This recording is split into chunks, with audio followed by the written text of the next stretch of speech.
우울증 벗어나기. 사랑하는 사람과 자기 자신이 우울증을 겪고 있을 때 어떻게 할 것인가 하는 이야기를 나누고 있습니다. 오늘은 우울증과 삶의 질 이야기를 좀 말씀드리고 싶습니다.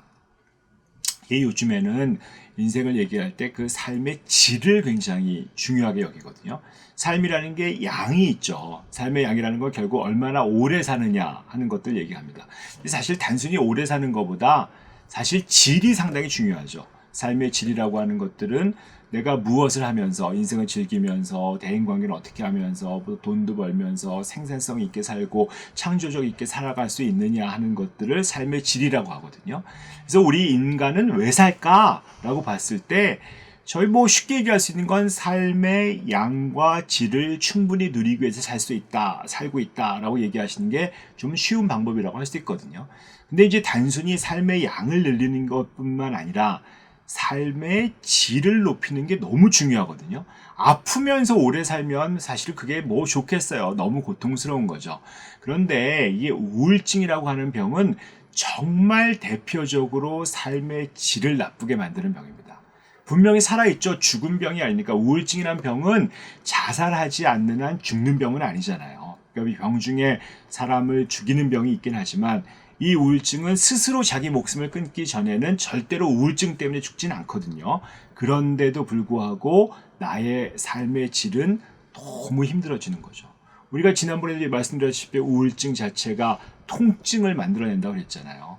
근데 그 아픈 걸 떠나면 사람이 어디 아프면 사실 손가락 하나만 비어도 사는 게 좀 좋지 못한 게 사람인데 여러 가지 신체적인 통증이 있고 그다음에 그 통증 때문에 그 이유 만도 그렇지만 그냥 사는 게 너무 비참하고 우울하고 그런 상태에서 무슨 일 같은 게 잘 될까요? 그러니까 학업을 하든 무슨 근무를 하든지 간에 생산성이 많이 떨어지죠. 이런 식으로 가다 보니까 정말 관계도 안 좋아지고 많이 힘들어지고 그런 거죠.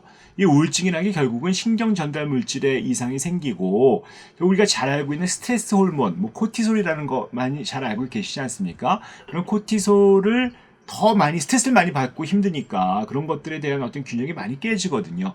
코티솔 균형이 깨지면 면역계라고 하는 것들이 깨지거든요. 면역이라는 게 뭐예요? 어떤 균이 오거나 요즘에 얘기하는 무슨 코로나 같은 것도 잘 견디시는 분들은 좋은 면역을 가지고 있는 거죠. 웬만한 것들이 와도 잘 방어할 수 있는 건데 그런데 면역이 깨져요. 우울하다 보니까 내가 가진 면역계가 깨집니다. 그러면 어떻게 될까요? 면역계가 기능을 잘 못하니까 쉽게 감염이 걸리는 거죠.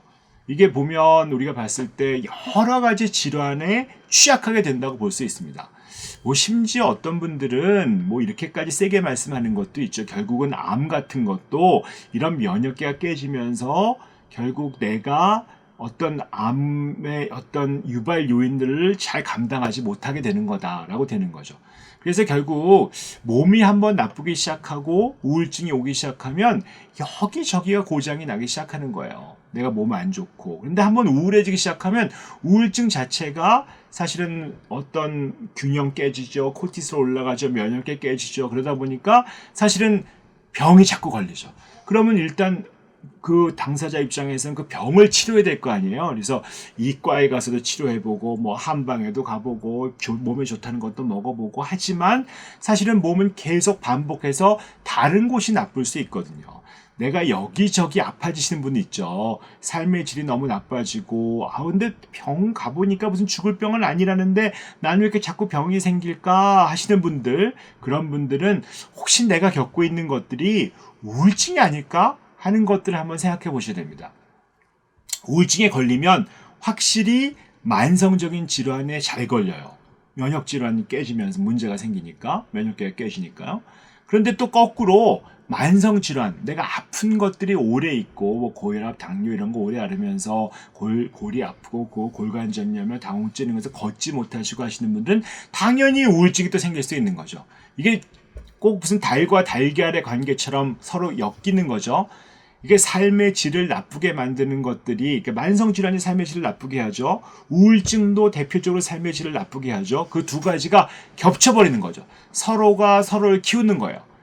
이걸 키우고 이걸 키우다 보니까 결국 우울해지니까 질환이 더 생기고 질환이 더 생기니까 또 우울해지니까 결국 이게 빙빙 돌면서 삶의 질은 나빠지고 또 그러다 보니까 우리가 삶의 질 나쁜 상태에서 삶의 양도 줄어드는 거죠. 우리가 어떤 만성질환이 있을 때는 특히 우울증이 같이 있을 가능성이 되게 많고, 그래서 의사 입장에서도 사실은 만성질환이 있는 사람에서 우울증은 찾아라 하는 것들을 자꾸 가르치고 교육하고 그런 어떤 유행 같은 게 있거든요.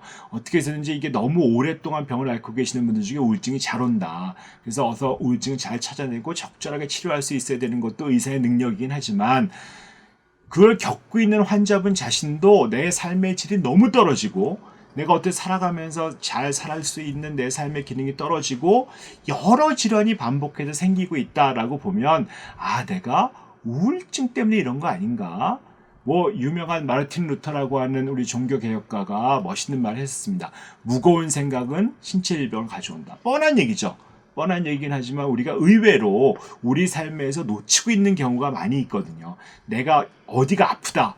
근데 그거 잘 낫지 않는다. 게다가 반복된다. 이러면 이것으로 인해서 이런 어떤 우울증이 왔거나 아니면 내가 우울증 때문에 내가 지금 아프고 있는 그런 병이 와서 나의 삶이 질에 굉장히 손해를 끼치고 있는 것이 아닌지 한번 되돌아보는 여러분이 되시면 좋겠습니다. 오늘은 여기까지 하도록 하겠습니다.